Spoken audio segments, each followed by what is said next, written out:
saya nggak mau bergereja. Siapa kita? Sampai kita berdoa memaksa. Kita harus punya pemahaman prinsip Bapak Ibu bahwa doa itu adalah penyerahan, bukan pemaksaan. Doa sejati bukanlah memaksa Allah mengikuti kehendak kita, tetapi membawa kita tunduk pada kehendaknya. Doa sejati bukanlah memaksa Allah mengikuti kehendak kita, tetapi membawa kita tunduk pada kehendaknya.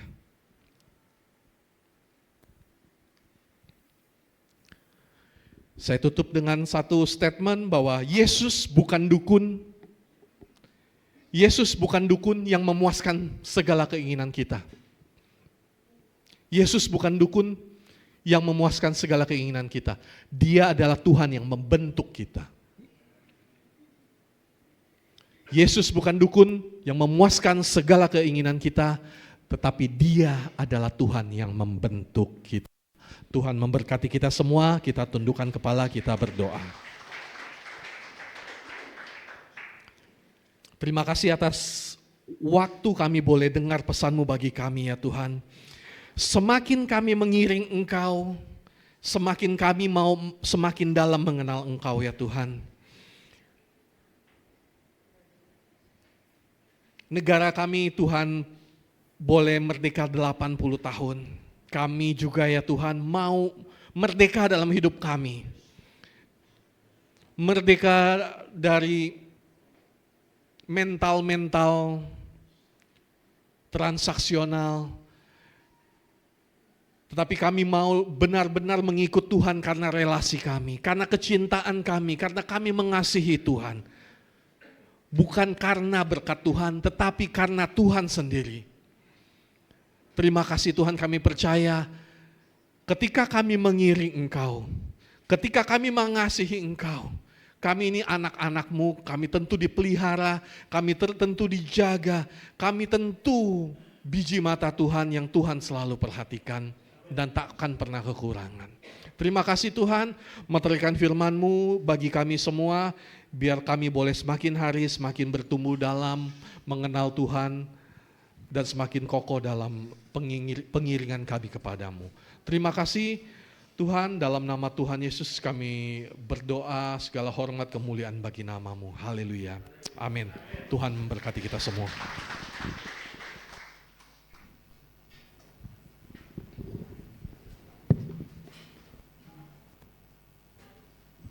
Saya percaya setiap kita diberkati, amin. Hidup anak Tuhan, bukan anak dukun.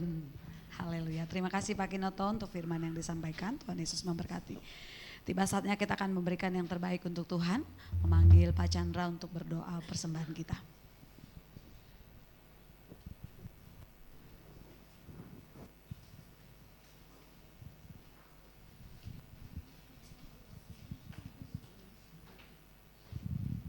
Teman-teman, Bapak Ibu, kita berdoa.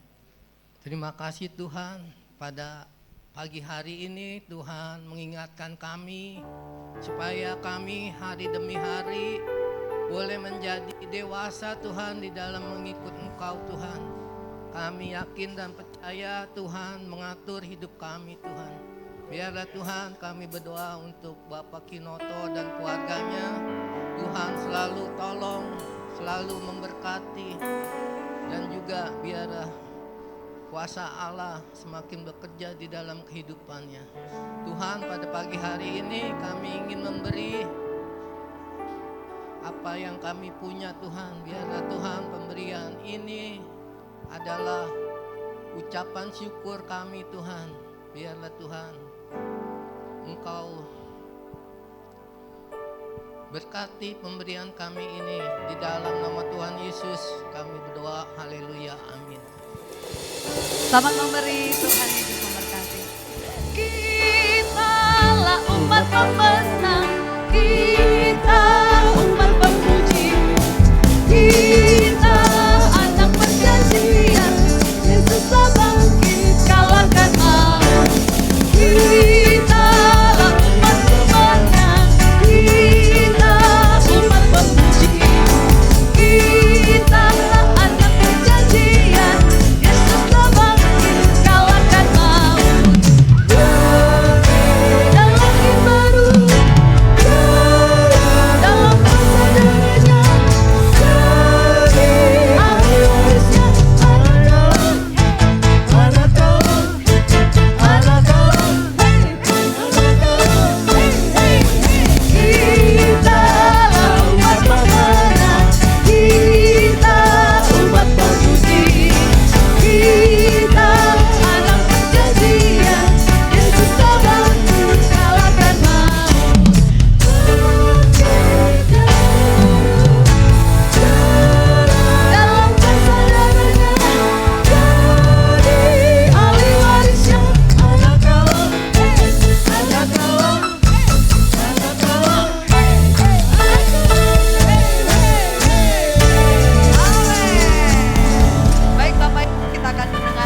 silakan. Bersiap-siap Bapak Ketua 17-an juga nanti akan ngomong untuk yang terakhir kalinya. Oke, ada baptisan tanggal 14 September, katehisasinya akan dilakukan pada tanggal 24 dan 31 Agustus. Ya, dimohon Bapak Ibu yang anaknya belum dibaptis segera mendaftarkan diri.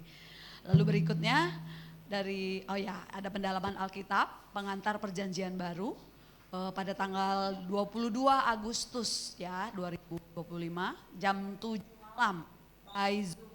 Ya, diharapkan semua boleh ikut. Lalu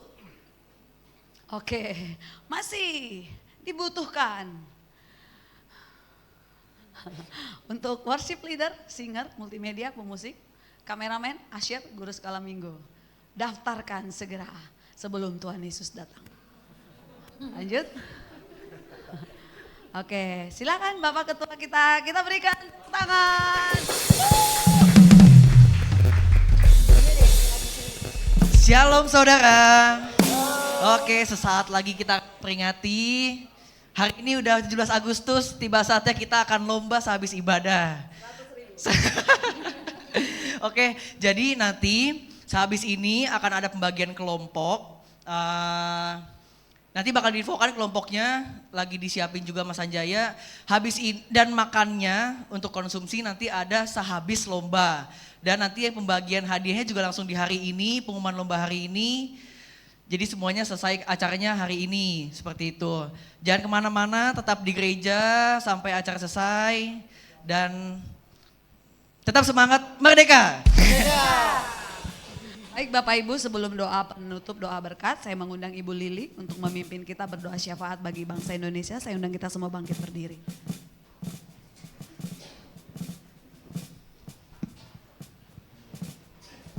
Mari kita berdoa bagi bangsa dan negara kita.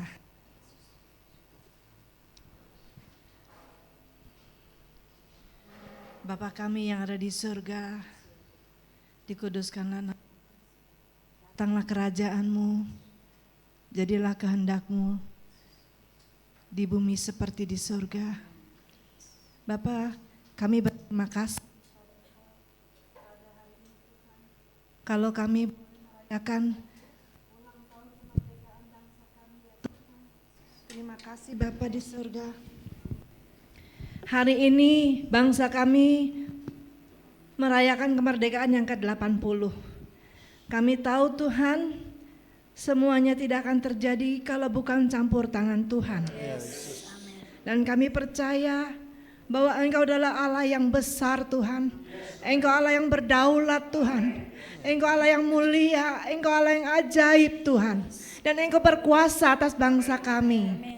Kami berterima kasih Tuhan karena tangan Tuhan tetap bekerja. Walaupun kami tidak melihat.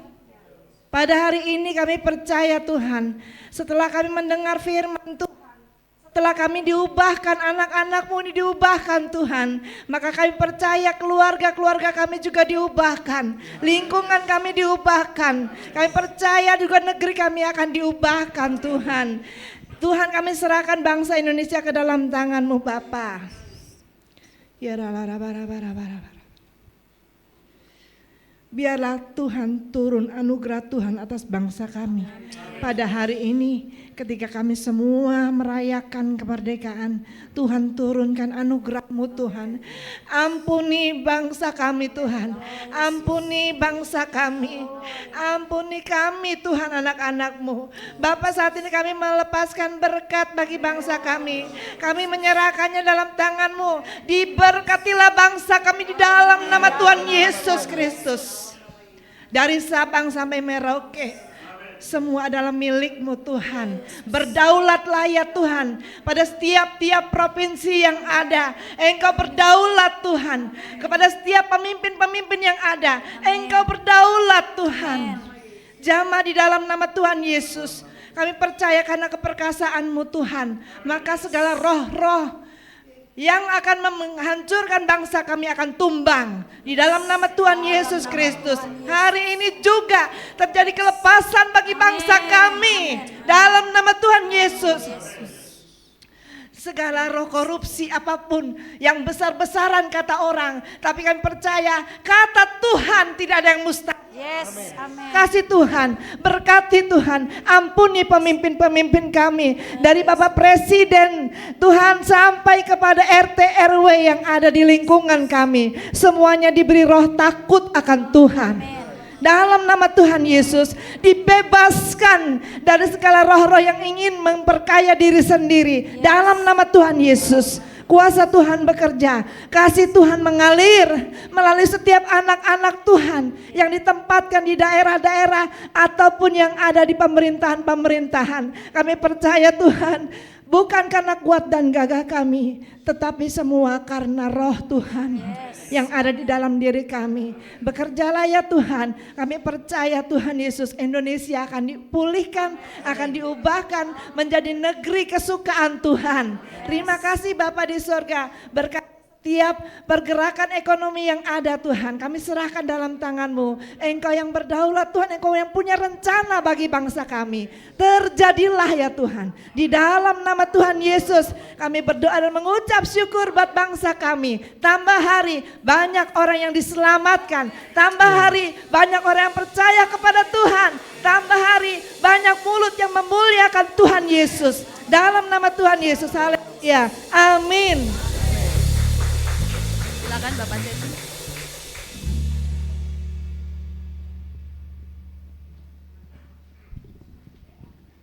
Ya, saya akan mengucapkan terima kasih buat setiap pelayan-pelayan Tuhan dan juga hambanya yang telah menceritakan firman pada pagi hari ini.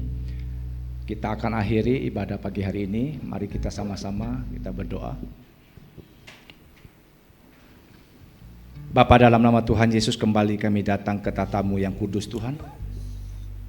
Kami bersyukur Tuhan, Kau tempatkan kami di bumi Indonesia ini Tuhan. Kami ada sebagaimana kami ada secara pribadi Tuhan. Tuhan nyatakan kuasanya, Tuhan berikan kekuatan, Tuhan berikan kami kemampuan menjalankan hari-hari kami sampai hari ini kami ada. Tuhan, Kau memberkati setiap kami yang ada pagi ini Tuhan. Engkau mengerti dan Engkau tahu kedalaman hati kami pribadi lepas pribadi Tuhan. Tanpa Engkau kami tidak mampu Tuhan. Bahkan tanpa Engkau Tuhan tidak dapat melakukan apa-apa Tuhan. Karena hikmat Tuhan, kuasa Tuhanlah yang memberikan kami senantiasa berjalan Tuhan untuk melakukan apa yang Tuhan mau sehingga kami mampu Tuhan. Berkati umat-Mu pagi hari ini Tuhan. Bebaskan, merdekakan kami Tuhan dari segala hamba-hamba apapun Tuhan. Momon, apapun yang kami hadapi Tuhan, bahkan kedagingan kami Tuhan di dalam setiap kehidupan kami Tuhan. Lepaskan, merdekakan kami ya Pak. Amin.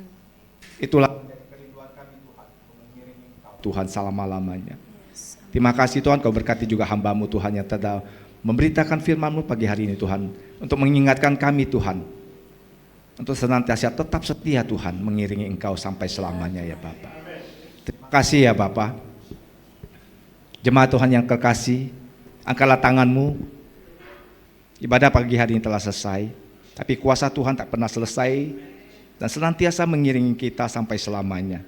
Terimalah berkat cinta kasih dari Allah Bapa, karunia yang terindah di dalam setiap kehidupan kita, dan kasih dari Tuhan Yesus yang memampukan kita untuk mengasihi Tuhan dan mengasihi sesama. Dan cinta selalu di dalam kehidupan kita untuk menjalankan hari-hari kita. Dan persekutuan yang manis dengan Roh Kudus yang memampukan kita untuk menjalankan hari-hari kita dengan hikmat di dalam setiap apa yang kita akan lakukan. Kita terima berkat ini dalam satu nama, hanya dalam nama Tuhan Yesus Kristus.